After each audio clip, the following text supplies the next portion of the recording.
Your credit score is an important part of the home financing process. It drives a lot of things, including what rate you can get, how much down payment will be required, and even the loan programs you'll qualify for. But what actually makes up the components of a credit score? A credit score, or FICO score, has four main components.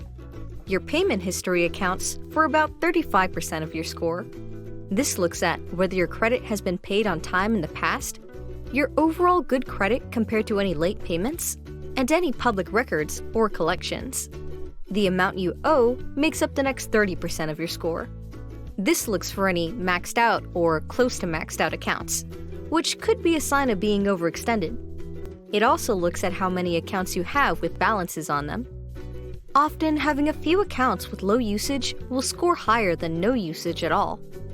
The amount of credit you have in use, as well as any new credit, makes up the next 20% of your score. The amount of credit in use isn't a huge factor. It's more important to look at overall history, but having a mix of different types of credit can help scores overall. Opening several accounts in a short period of time, or having multiple inquiries on your credit, can have a negative impact, but it's important to note that many types of inquiries are now ignored. They'll take into account a flurry of inquiries around a specific event if, for instance, you were shopping for auto or home financing.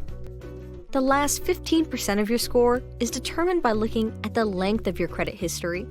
Generally, a longer history is better for your score, but the age of your oldest, newest, and an average of all accounts is considered. Now, you may be asking, what's not part of my FICO score? Well, FICO doesn't take into account your age, race, color, religion, national origin, or marital status. It doesn't look at where you live, your salary, or your work history. In fact, it doesn't care about your current interest rates, or really anything not found in your credit report, including child support or credit counseling. Do you have more questions about your credit score? Let's connect today.